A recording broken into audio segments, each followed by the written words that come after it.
Subscribe करा महानुभाव प्रतितीपंथ चॅनलला व बेल बटन अवश्य दाबा लेटेस्ट नोटिफिकेशन प्राप्त करण्यासाठी।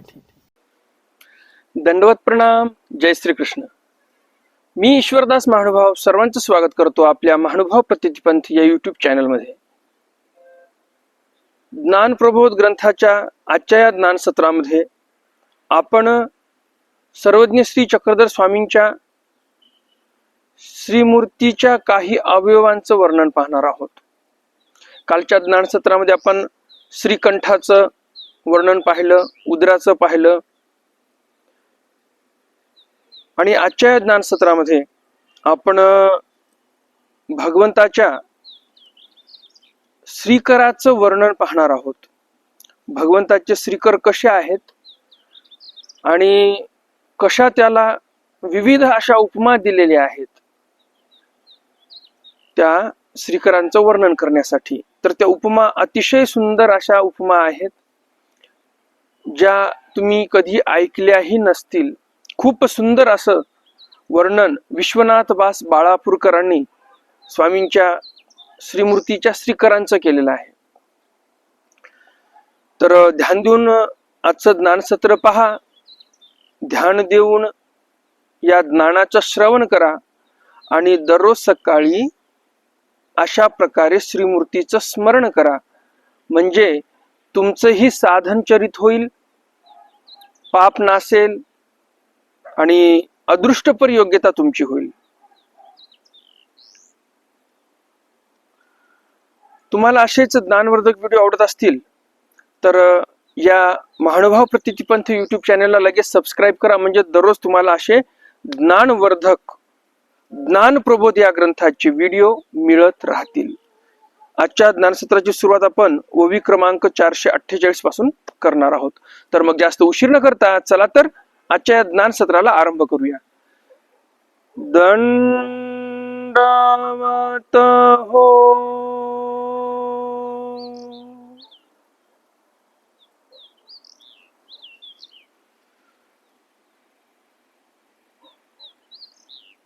अन्वय लागावा मागच्या ज्ञान सत्राचा आणि या म्हणून एक मागची ओवी घेऊया आणि नंतर मग आजच्या ज्ञान सत्राला आरंभ करूया। तो देव ऋषिकेशु जीवा कारणे लोवसु, तो हृदय दिसे मोसु स्तोम मिसे, ऐश्वर्य सामर्थ्य गजाचिया परिपूर्णा विजयश्रिया, दोन्ही सोंडा तैसिया अजान बाहू। कालच्या ज्ञान सत्रामध्ये शेवटची वेळ होती, त्यामध्ये आपण पाहिलं भगवंताच्या छातीचं वर्णन कसं आहे, वक्षस्थळांचं वर्णन कसं आहे, केशांचं वर्णन कसं आहे हे आपण काल पाहिलं। आणि शेवटच्या वेळीमध्ये तेच कवींनी सांगितलेलं आहे की भगवंताच्या छातीवर जे रोमावळी दिसत आहेत, केश दिसत आहेत, तेही जणू काही या जीवाच्या ठिकाणी लोभ भगवंताचा कसा आहे ते दाखवण्यासाठी जणू काही ते रोमावळी घालेली आहे की काय, असं वर्णन कवींनी त्या रोमावळीचं केलेलं आहे। ऐश्वर्य सामर्थ्य गजाचिया परिपूर्णा विजयश्रिया, आजच्या ज्ञानसत्रातील सुरुवातीची ओवी। तर या ओवीमध्ये सांगतात विश्वनाथ बास बाळापूरकर की भगवंताचे श्रीकर कसे आहेत।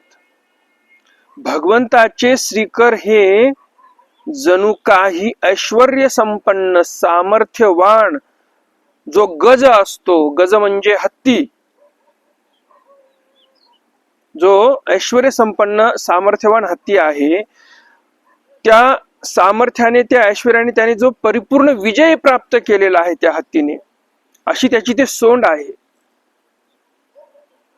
कारण हत्तीचा पराक्रम आपण बघतो, ज्यावेळेस युद्धामध्ये हत्ती उतरत असतो, हत्तीवर जो बसलेला योद्धा आहे तो तर जो शत्रू पक्ष आहे, जे शत्रू सैन्य आहे त्याला तर मारतच असतो, पण जो हत्ती असतो तो हत्ती पण जो समोर येईल त्याला सोंडेने मारत असतो। हत्तीचाही पराक्रम महत्वाचा असतो। तर असा हा ऐश्वर्य संपन्न सामर्थ्यवान जो हत्ती आहे, ज्याने परिपूर्ण विजय प्राप्त केलेला आहे, विजय संपादन केलेला आहे, अशा त्या हत्तीची जी सोंड आहे मजबूत सामर्थ्यवान आहे, तर कवी म्हणतात जणू काही भगवंताचे दोन्हीही श्रीकर अजान बाहू जे आहेत ते जणू काही दोन्ही सोंडी तैसिया हत्तीच्या सोंडासारखे मजबूत श्रीकर, सामर्थ्यवान ऐश्वर्य संपन्न असे श्रीकर आहेत, जिथे परिपूर्ण विजयश्री नांदते असे ते भगवंताचे अजान बाहू आहेत. ते परब्रह्म सुधाकर सकळ उदार्या उदार, जयाची दया श्रवे तुषार आनंदामृताचे. ते परब्रह्म सुधाकर सकळ उदार्या उदार. ते श्रीकर जणू काही परब्रह्म सुधाकर आहेत. सुधाकर कशाला बोलतात? सुधा म्हणजे अमृत, ते करणारे त्याला सुधाकर असं बोलतात. तसं आपल्या आश्रमाचंही नाव सुधाख्य महानुभाव आश्रम असं आहे. सुधाख्य म्हणजे काय?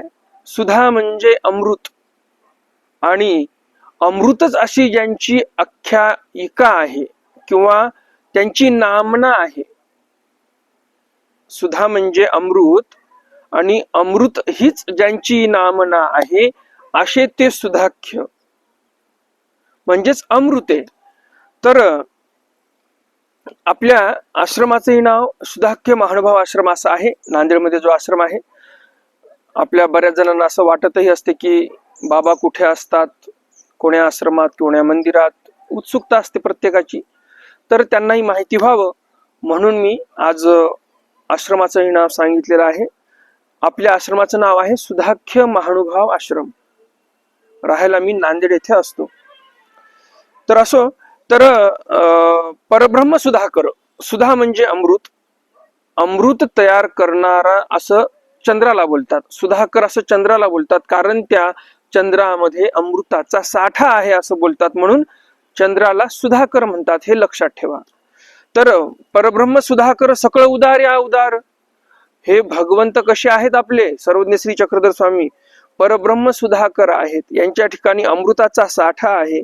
सकळ उदार या म्हणजे जे काही पृथ्वी तलावर उदार लोक असतील त्या उदार लोकांचेही श्रेष्ठ आहेत. हे त्या उदार लोकांपेक्षाही श्रेष्ठ आहेत असे हे उदार आहेत. जयाची दया श्रवे तुषार आनंद अमृताचे. आनंदाचा साठा आहे यांच्या ठिकाणी, अमृताचा साठा आहे. आनंद अमृत शब्द काय आलेला आहे? आनंद अमृत आलेला आहे शब्द. तर आनंद अमृताचा साठा या भगवंताच्या ठिकाणी आहे, आणि त्या साठ्यामधून श्रवे तुषार, दयागुण असल्यामुळे भगवंताकडून आनंद अमृताचे तुषार विस्फारलेले आहेत.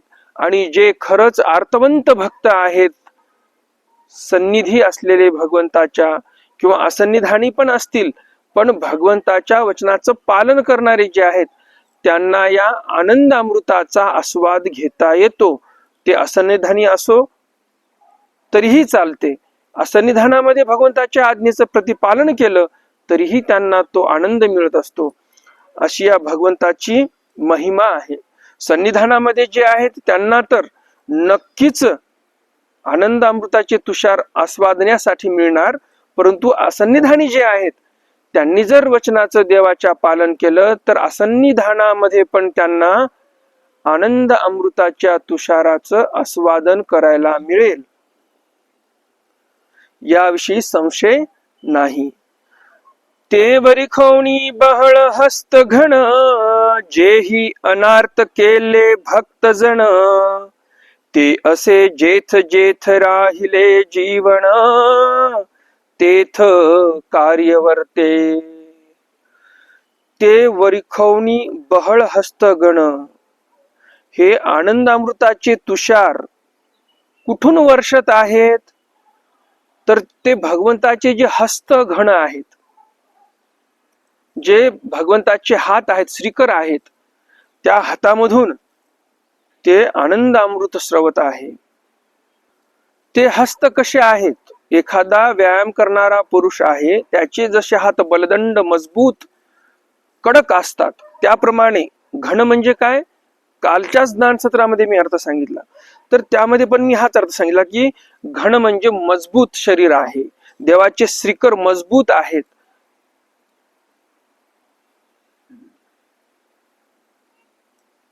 जेही अनार्थ केले भक्तजन, त्या भगवंताने भक्तजनांना काय केलेलं आहे, अनार्थ.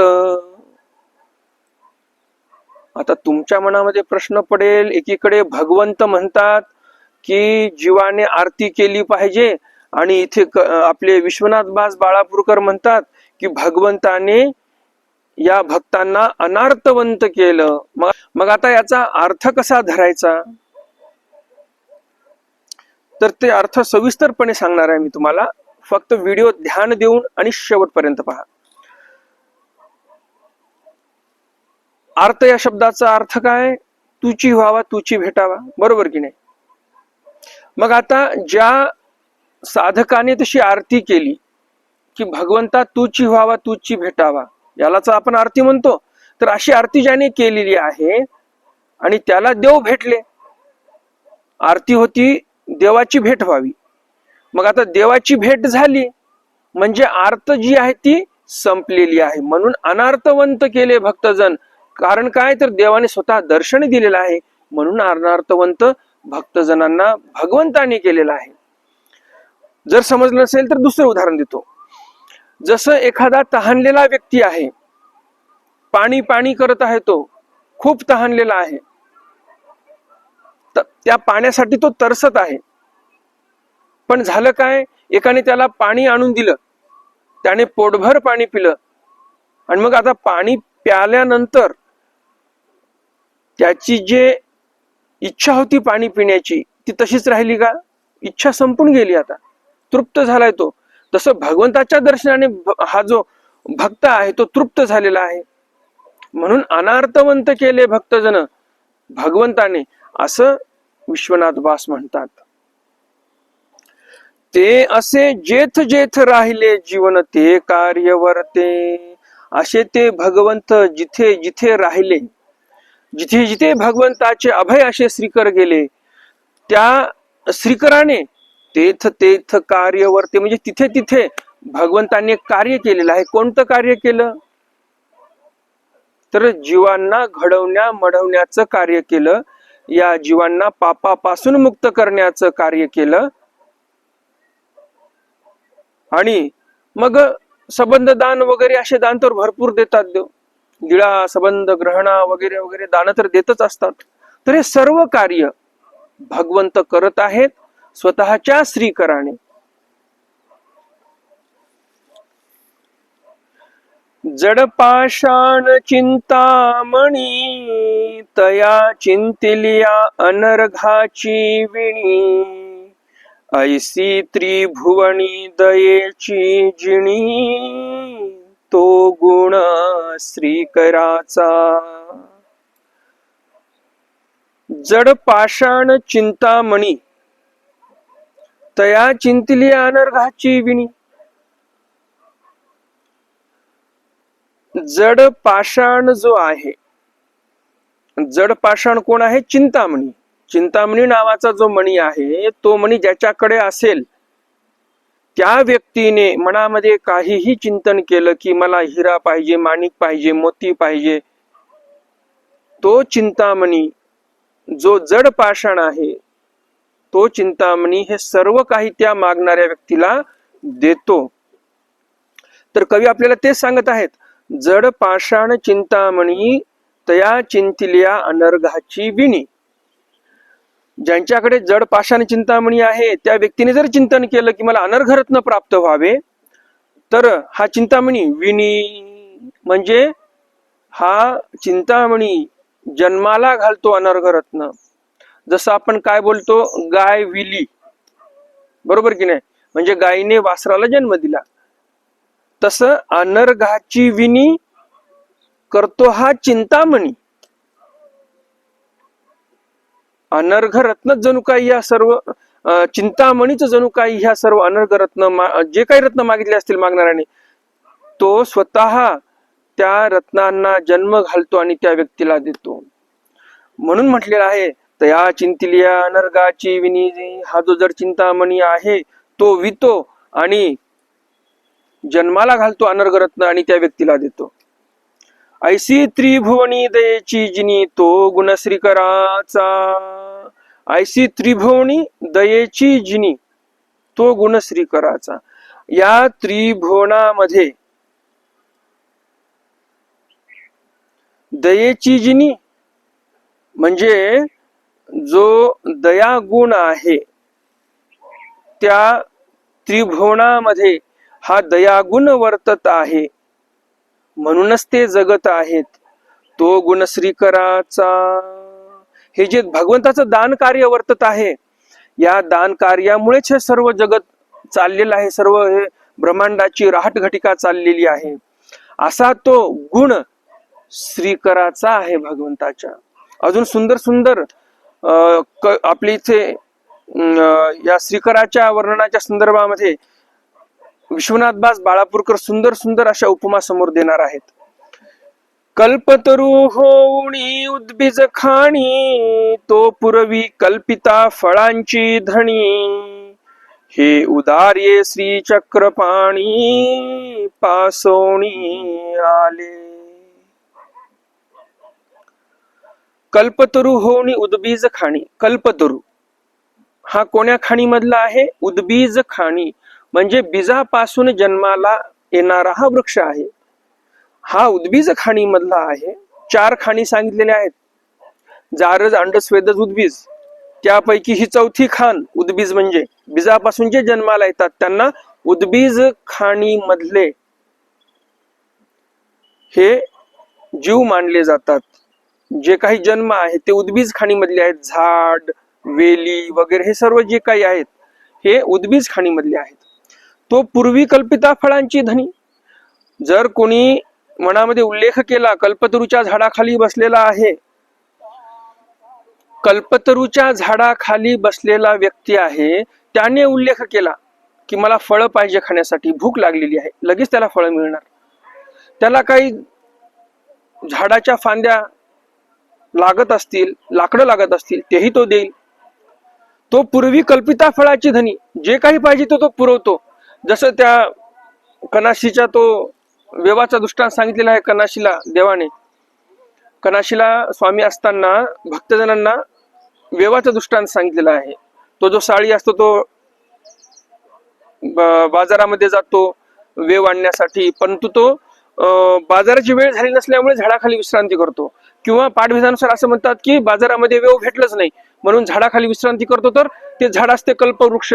आणि मनामध्ये चिंता केली म्हणजे चिंतन केलं की मला हे फांटी जर भेटली, याचं वेव चांगलं होईल, की लगेच ती फांटी त्याला भेटते.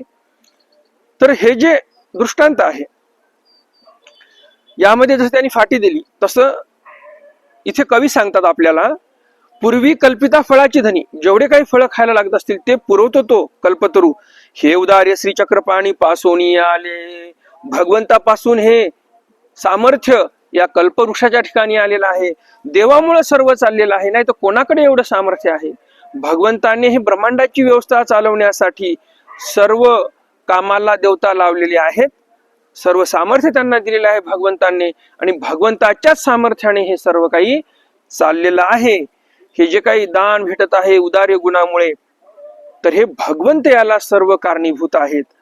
या सर्वांना कारण जर कोणी आहे तर भगवंत आहेत, असं आपल्याला कवी इथे सांगतात. कामधेनु कामिलिया म्हणे, ते खडूरसा सहित देसु अन्ने. ऐसी पसुवा हात सुटी आणे, नाही आली. कामधेनु कामिलिया म्हणे, ज्यांच्या घरी कामधेनु आहे त्या घरधन्याने जर मनामध्ये कामना केली की मला षडरस संपन्न अन्न पाहिजे, 56 भोग पाहिजे, तर लगेच ती कामधेनु त्याला ते अन्न देते. ऐसी पसुवा हात सुटी.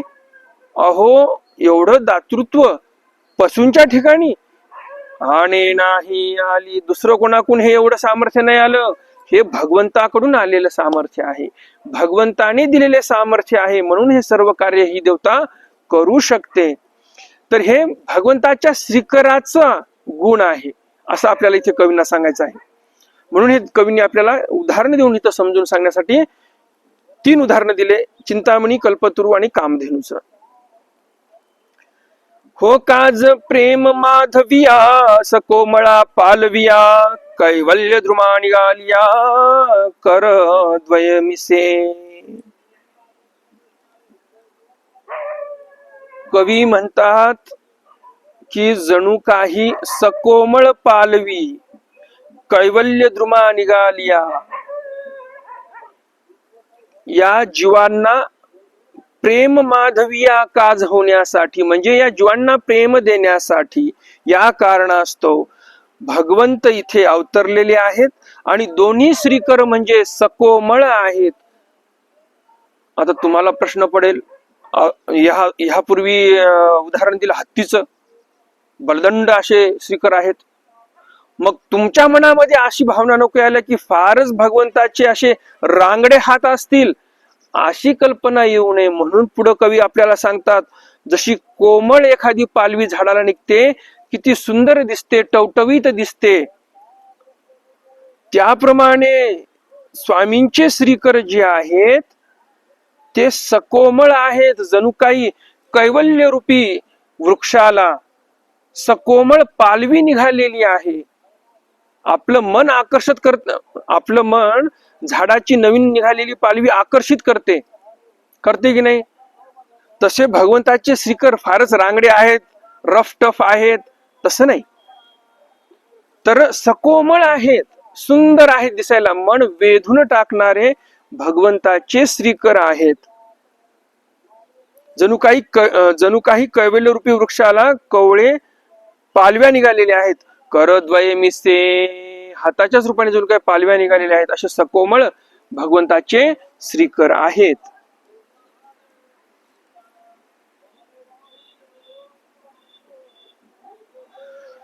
तेथ तमांधकारा भियाला, अभयकरा शरण आला, काई संध्यारा गोरा तोणी ठेला, श्रीकरा तळी.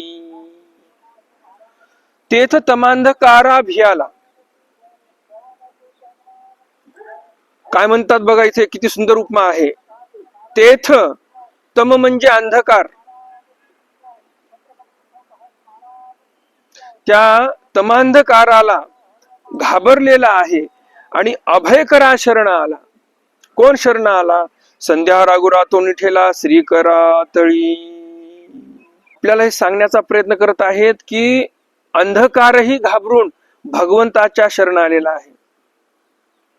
जे भगवंताचे अभयकर आहेत, सर्वांचं भय हरण करणारे असे श्रीकर आहेत, तिथे हा तमांधकार पण घाबरून शरण आलेला आहे. काही संध्या रागू रातून ठेला, श्रीकरा तळी.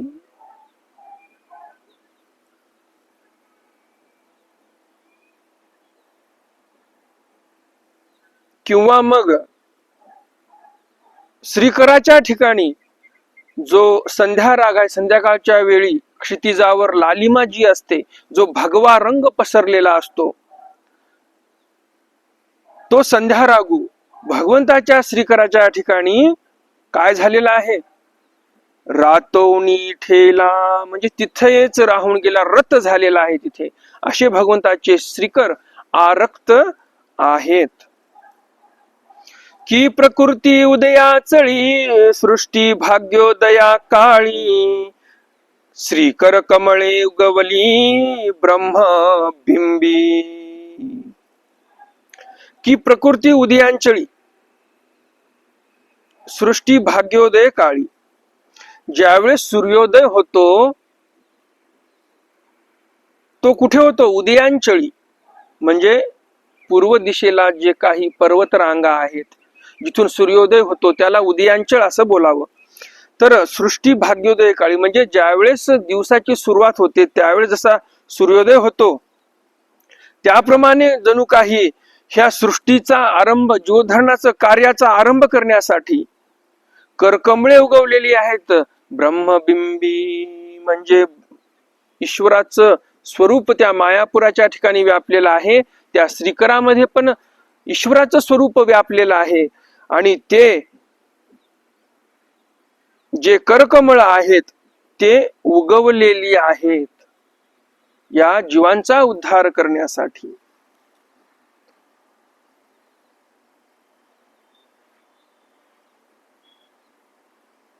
किंवा मग दुसराही अर्थ असा आपल्याला करता येईल की सूर्योदय झाल्यानंतर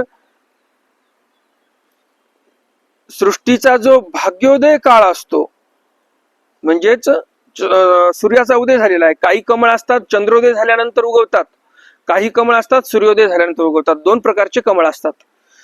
तर कवी आपल्याला म्हणतात की जणू काही ह्या सृष्टीचा आरंभ झाला, सूर्योदय झालेला आहे आणि जसे कमळ विस्फारतात उमलतात त्याप्रमाणे भगवंताचे करकमळ इथे उगवलेले आहेत.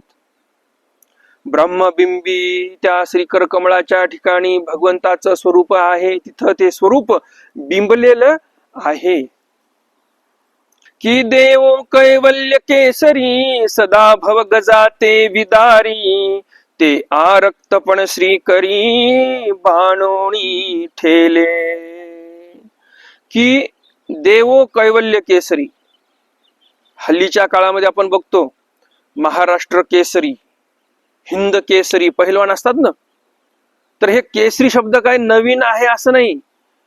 विश्वनाथ बास बाळापूरकरांनी ज्यावेळेस हा ग्रंथ तयार केला त्या काळात पण हा शब्द वापरलेला आहे. आपल्याला इथून आपल्याला या ओळीमध्ये दिसून येते. काय म्हणतात कवी की देवो कैवल्य केसरी,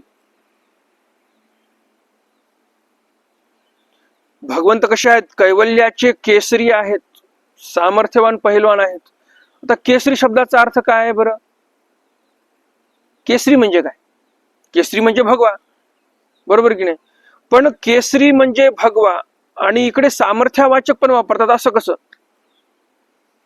यामागचं कारण असं आहे, हा केसरी शब्द म्हणजे काय विश्वनाथ बास बाळापूरकरांच्याच काळात होता असं नाही.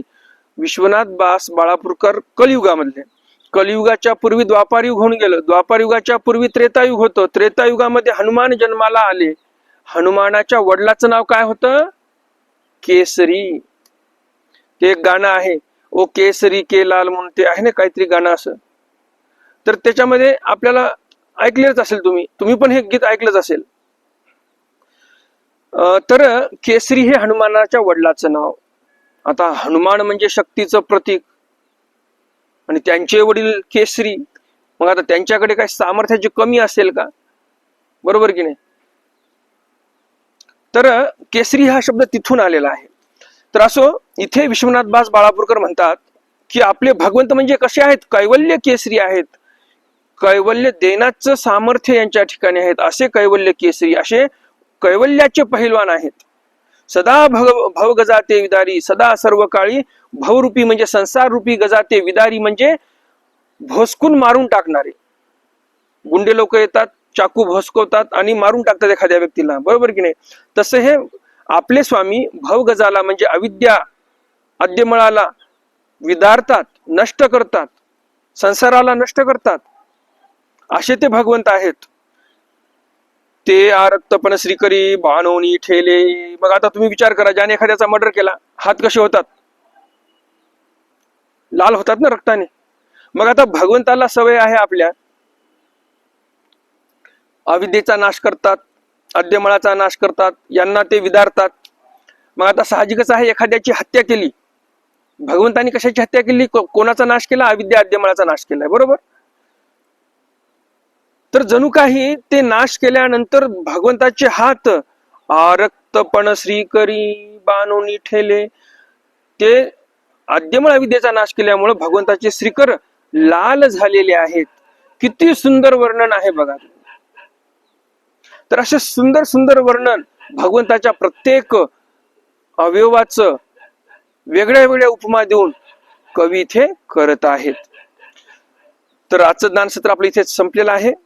भेटूया उद्याच्या ज्ञानसत्रामध्ये नवीन उपमा आणि नवीन इंद्रियांचं वर्णन ऐकण्यासाठी. भगवंताची जी श्रीमूर्ती आहे त्या श्रीमूर्तीच्या एका एका अवयवाचं वर्णन हे ऐकल्यानंतर ध्यानात ठेवा आणि दररोज सकाळी स्मरण करताना ते लक्षात असू द्या, ध्यान करा त्या अवयवांचं.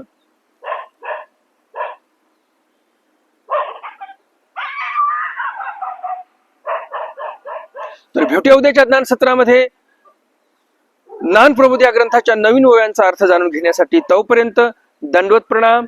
जय श्रीकृष्ण. आजच्या ज्ञान सत्रातील प्रश्न राहिलेला आहे. आजच्या ज्ञान सत्रातील प्रश्न आहे, भगवंताचे श्रीकर कसे आहेत आणि विश्वनाथ बास बाळापूरकरांनी श्रीकराचं वर्णन करण्यासाठी कोणत्या कोणत्या उपमा दिलेल्या आहेत. दंडवत हो.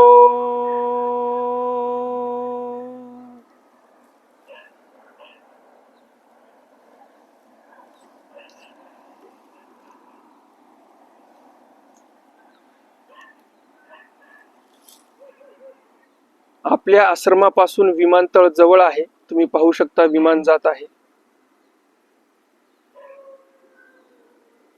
कॅमेऱ्यामध्ये थोडं लहान दिसत आहे, पण डोळ्याने मात्र खूप मोठं दिसते.